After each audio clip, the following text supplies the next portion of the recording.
Hello everyone, welcome back to our channel. So current affairs की सीरीज में आप सभी का बहुत बहुत स्वागत है। एंड गुड मॉर्निंग आपकी हो ही गई होगी, क्योंकि सुबह का पढ़ना इतना अच्छा होता है, इतना फ्रेश माइंड होता है आपका कि वो आप कभी नहीं भूलते हो।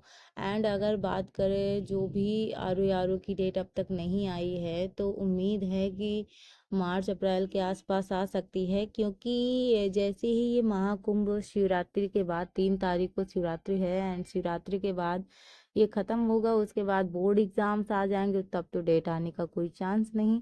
देन उसके बाद क्योंकि सेंटर भी खाली होने चाहिए, तो सेंटर के लिए ये रहता है कि अभी आप उनके पास समय है, तो फिर अप्रैल तक पेपर जाने की संभावना है। तब तक हमारे पास बहुत समय है, तो हम अच्छे से अगर तैयारी करें, क्योंकि देखो केवल वहाँ पे आर में पॉलिटी और हिस्ट्री एंड यूपी हिंदी वगैरह आपने पढ़ लिया तो काम नहीं चलने वाला, जब तक आप करंट अफेयर्स पे ध्यान नहीं देते हैं। तो यहाँ पे भी आपको फोकस करने की ज़रूरत है, तभी एग्ज़ाम अच्छे नंबरों से आप क्वालिफाई कर पाएंगे, क्योंकि फिर उसके बाद हमको मेंस एग्ज़ाम भी देना है, ये तो प्री है ना।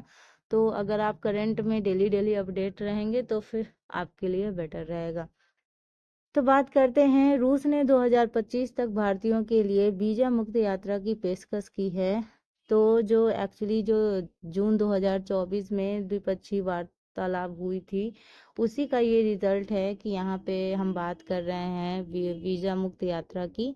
और यहाँ एक्चुअली क्या है, ये जो यात्रा है वो 2025 की वसंत ऋतु से लागू होने की संभावना जताई जा रही है।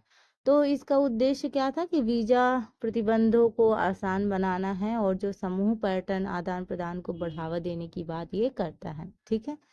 जिम्पी जिम्पी दुनिया का सबसे जहरीला पौधा। तो जिम्पी जिम्पी नाम का पौधा है जो दुनिया का सबसे जहरीला पौधा है। और अगर हम जिम्पी जिम्पी पौधे के वैज्ञानिक नाम की बात करें, तो इसका वैज्ञानिक नाम है डेट्रोकिनाइड मोरोइड्स। ठीक है। तो ये इसका वैज्ञानिक नाम है, और एक ऐसा ये विश्व का जहरीला पौधा है। अगर हम बात करें ये पौधा कहाँ पाया जाता है, तो ये पौधा ऑस्ट्रेलिया, इंडोनेशिया और मोलक्को के जो वर्षा वन है, वहाँ पे आपको ये पौधा देखने को मिलेगा। और ये थोड़ा सा ऐसा पौधा है कि ये अगर मतलब एक्चुअली ये इतना दर्दनीय है, मतलब अगर टच हो जाए, आप इसके संपर्क में आ जाएं, तो ये बहुत खतरनाक दर्द देता है, मतलब ऐसा दर्द जिसको सहन करना मुश्किल हो। और इसका जो शेप होता है वो आपके हार्ट के शेप की तरह है ना। जैसे दिल बहुत दर्द देता है, वो पौधा भी बहुत दर्द देता है, यानी दिल के आकार के पत्ते की तरह होते, जो दिल के आकार के पत्ते होते हैं, वैसे ही इसके पत्ते का आकार होता है। और इसके जो पौधे के छोटे छोटे बाल में क्या होते हैं, त्रिचोम से ढका होता है। किससे?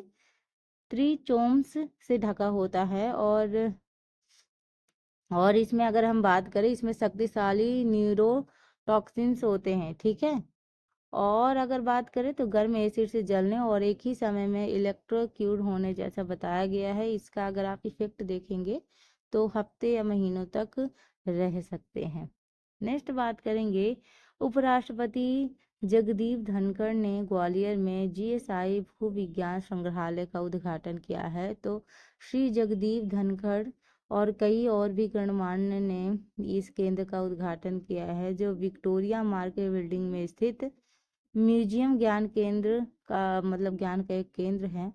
तो इतनी चीज जानते रहिए। नेक्स्ट बात करेंगे, गति शक्ति विश्वविद्यालय नौसेना ने लॉजिस्ट शिक्षा के लिए समझौता ज्ञापन पर हस्ताक्षर किया है। तो यहाँ पे गतिशील विश्वविद्यालय और भारतीय नौसेना ने दोनों ने क्षेत्र में शिक्षा, अनुसंधान और प्रशिक्षण को मजबूत करने के लिए ये समझौता ज्ञापन पर हस्ताक्षर किए हैं। ठीक है। यहाँ बात करें तो पीएम गतिशक्ति राष्ट्रीय मास्टर प्लान 2021 और राष्ट्रीय लॉजिस्टिक्स नीति 2022 की ये रूप है।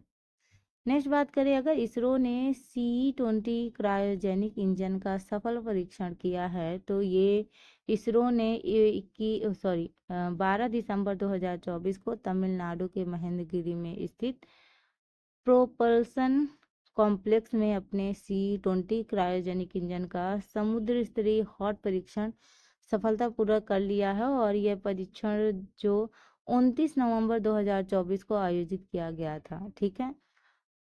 तो अगर बात करें यहाँ पे, तो ये C-20 क्रायोजेनिक इंजन भारत के अंतरिक्ष अन्वेषण क्षमताओं को बढ़ाने में इम्पोर्टेंट रोल प्ले करेगा। नेक्स्ट बात करें, NCL ने सिंगरौली में CSR पहल चरक की शुरुआत की है।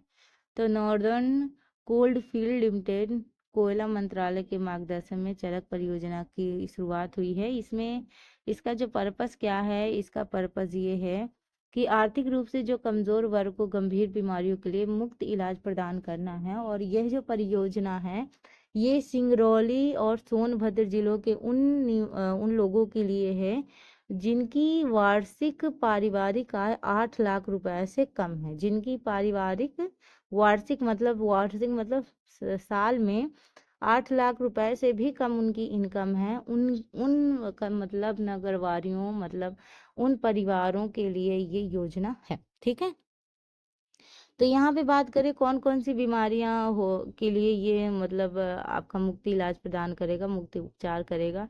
कैंसर हो गया, टीबी हो गया, ठीक है, अब तो कैंसर से बड़ी कोई बीमारी नहीं है। कैंसर, टीबी, HIV, हृदय रोग और अन्य को और भी बीमारियां हैं, उनसे निजात पाने के लिए ये परियोजना स्टार्ट की गई, ताकि जिनके पास पैसे कम रहते हैं वो ऐसे, देखो आप देखो कैंसर जैसे इलाज में पूरी जिंदगी वो हो जाती है, क्योंकि बहुत डिफिकल्ट चीज़ें हो गई हैं। अब तो पहले इंडिया में इतना कैंसर वगैरह नहीं होता था, लेकिन अब इंडिया में भी इतनी चीज़ें हो गई, क्योंकि अब चीज़ें एक्चुअली क्या हो रही ना, ये जंक फूड और जो बाहरी चीज़ें और जो मिलावटी चीज़ें हैं इनकी जो संख्या बढ़ गई है, इससे बहुत सारी ऐसी बीमारी आ रही, क्योंकि पहले के लोग नेचुरल चीज़ें ज़्यादा कंज्यूम करते थे। अभी क्या हो गया, जितना बाहर से चीज़ें आएंगी उतना क्या करती हैं, बॉडी को दिक्कत कर रही हैं, क्योंकि बाहर चीज़ें जो मिलावटी चीज़ें मिलती हैं वो बहुत हार्मफुल होती हैं। ठीक है, चलिए बात करते हैं नेक्स्ट क्वेश्चन की। ब्रिटेन हिंद प्रशांत ब्लॉक में शामिल हुआ है। तो यूनाइटेड किंगडम ने 15 दिसंबर 2024 को आधिकारिक रूप से अपनी सदस्यता के साथ व्यापक और प्रगति संपन्न ट्रांस पैसिफिक पार्टनरशिप यानी CPTPP में शामिल होने वाला पहला यूरोपीय देश बन गया है। ठीक है, कौन बन गया है? ब्रिटेन।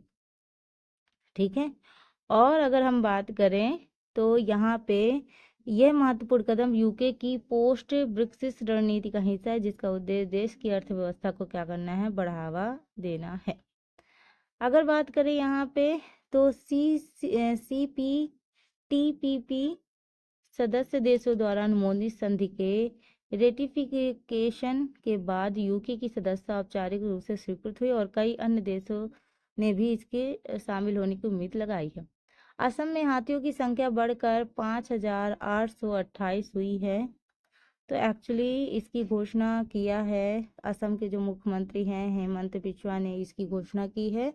और यहाँ पे अगर बात करें तो 7 साल बाद ये जो सर्वेक्षण किया गया है, इसमें हमको पता चला है पहले ये कितने थे, 5,719 थे, जिसमें बढ़ के हो गए हैं 5,828। ठीक है, प्रशंसा का विषय है कि इनकी संख्या बढ़ी है। पूर्वी जावा में माउंट सेमेरू विस्फोट हुआ है। तो माउंट सेमेरू जो इंडोनेशिया के पूर्वी जावा में स्थित है, 15 दिसंबर को ये फटा है। ठीक है, और सफ़ेद से लेकर ग्रे रंग की मोटी राख और एक बड़ा स्तंभ आसमान में 1000 मीटर तक उठा। और इस विस्फोट के कारण इंडोनेशिया के ज्वालामुखी और भूवैज्ञानिक खतरा समन्वय केंद्र ने एक ऑरेंज वोल्केनो ऑब्जेक्टिवरी नोटिस फॉर एविगेशन जारी किया, जिसमें क्या था कि ज्वालामुखी के 5 किलोमीटर के दायरे में उड़ानों पर प्रतिबंध लगाया जाए। जो भी हवाई जहाज या जो भी उड़ान भर रहे हैं वहां पर प्रतिबंध लगाने की घोषणा की गई, ताकि उनसे बचा जा सके। और ज्वालामुखी के आसपास 3 से 8 किलोमीटर तक के क्षेत्र को भी खतरा घोषित किया गया। और आधिकारिक ने लावा प्रवाह और गर्म बादलों की संभावना के कारण नदियों के पास किसी भी गतिविधि से बचने की सलाह भी दी। अगर हम बात करें तो 3,676 मीटर ऊंचा माउंट सेमेरू, ठीक है, इसकी ऊंचाई है माउंट सेमेरू, इंडोनेशिया की सबसे सक्रिय ज्वालामुखियों में से एक है। ये सबसे सक्रिय ज्वालामुखी है जो बार बार होने वाले विस्फोटों के लिए जानी जाती है। ठीक है, तो इसको सक्रिय ज्वालामुखी हम इसीलिए कहते हैं क्योंकि ये बार बार कभी भी हो सकती है। ठीक, और अगर हम बात करें यहाँ पे तो यहाँ अगर हम बात करें तो माउंट लेवोटोबी लकी लकी और इस वर्ष की शुरुआत में इब्रू ज्वालामुखी का भी विस्फोट शामिल है। जो देखो इसमें अगर हम बात करें तो नवंबर में माउंट लेवोटोबी लकी लकी और अगर इबू की बात करें तो ये ज्वालामुखी भी फट चुकी हैं। एंड इस देश में पैसिफिक रिंग ऑफ फायर परिस्थित होने के कारण 127 से अधिक सक्रिय ज्वालामुखी का घर, मतलब 127 से अधिक, वाह। ठीक। सरकार ने अंतर्देशीय जलमार्गों पर माल ढुलाई को बढ़ावा देने हेतु जलवाहक योजना शुरू की है। तो भारत सरकार ने जलवाहक प्रोत्साहन योजना शुरू की है, जिसका उद्देश्य क्या है कि राष्ट्रीय जलमार्गों के माध्यम से लंबी दूरी के माल परिवहन को बढ़ावा मिल सके। तो अगर हम बात करें तो यहाँ पे 300 किलोमीटर से अधिक दूरी तक जलमार्गों पर माल परिवहन के लिए प्रत्यक्ष प्रोत्साहन प्रदान किया जाएगा। तो ये रहे कुछ इंपॉर्टेंट क्वेश्चन। एंड आप लगातार तैयारी करते रहिए, क्योंकि देखो जैसे ही ये आपका महाकुंभ समाप्त होगा, 3 तारीख को शिवरात्रि के बाद महाकुंभ समाप्त होगा, उसके बाद आ जाएगी बोर्ड एग्जाम की date and board exam start हो जाएंगे। एंड आपको भी पता है कि पेपर कराने के लिए सेंटर चाहिए और सेंटर प्रोवाइड, ऐसे तो बिजी हो जाएंगे सेंटर, तब तो पेपर कराने का कोई चांस नहीं है। तो जहां तक उम्मीद लगाई जा रही है कि शायद ये एग्जाम अप्रैल तक होगा, अप्रैल तक तो पक्का होगा, क्योंकि अब इस आगे बढ़ने का कोई चांस ही नहीं है। ये महाकुंभ की वजह से इसकी कोई डेट नहीं आई, अदरवाइज ये एग्जाम हो जाता। तो यहाँ तैयारी लगातार कीजिए, तभी सफलता मिलेगी। बैठे रहने से कोई फायदा नहीं होगा। जॉब वैसे भी ऐसा हो गया कि मुक्ति पाने जैसा हो गया है कि भाई नौकरी मिल जाए वही बड़ी बात है। तो मेहनत करिए, लगातार करिए, आपको सफलता ज़रूर मिलेगी।